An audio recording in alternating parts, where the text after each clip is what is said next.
Oh, the lamestream media reacted to the release of the Fisa memo with alarm and wild accusations. On MSNBC, rather than discuss the content of the memo, they were so concerned about authorship and protecting Deputy Attorney General Rod Rosenstein.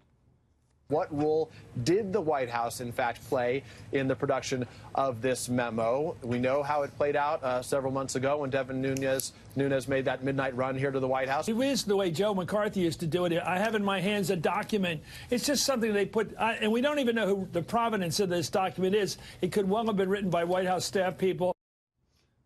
Let's get a response to that wild conjecture. And they, by the way, say Trump makes stuff up. They're just like making stuff off the whole cloth at MSNBC. I was at the gym watching this. Like, you got to be kidding me. White House Deputy Press Secretary Hogan Gidley here to discuss the president's next moves. Okay, you heard it. You heard that.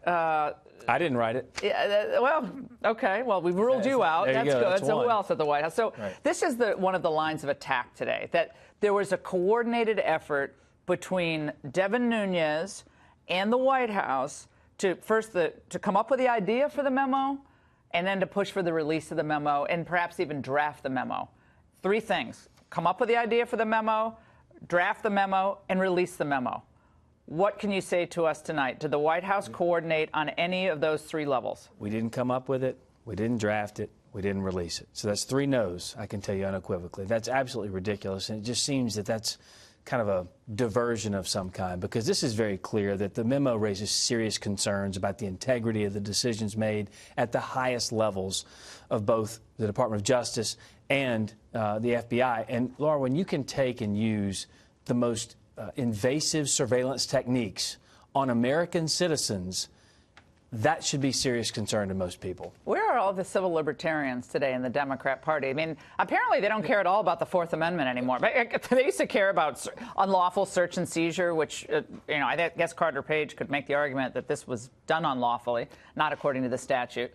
But the Democrats, apparently that's just out the window. But the dossier, they wanted out immediately. Remember, that had to be put out. They didn't question it. They didn't source it. It was out. They wanted all that stuff out. But for some reason, they didn't want this memo out. I find that very curious. But, I mean, it's a double standard. I mean, when it suits their pleasure, they want to keep it quiet.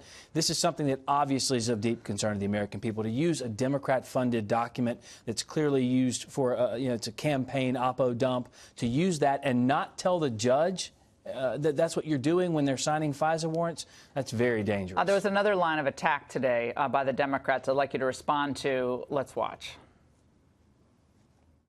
I'm not surprised that the FBI comes out and says that this is dangerous, declassifying this information is dangerous and endangers national security. The so-called Nunes memo, a 4-page memo, which, by the way, threatens extremely classified information and endangers sources and methods of our intelligence community. To be frivolous with their identity or roads that can lead to them. It's always fun to see Nancy on a Friday night.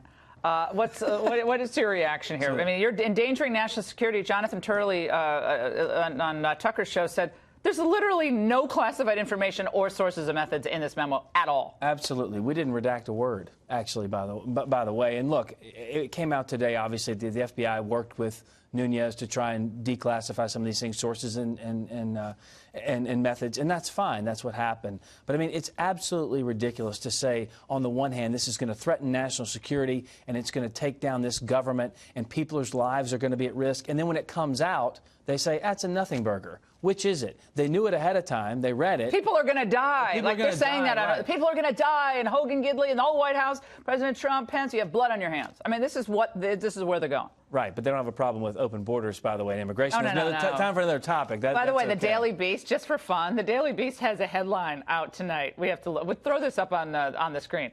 Trump's White House goes weirdly silent on the Nunes memo. Wait a second.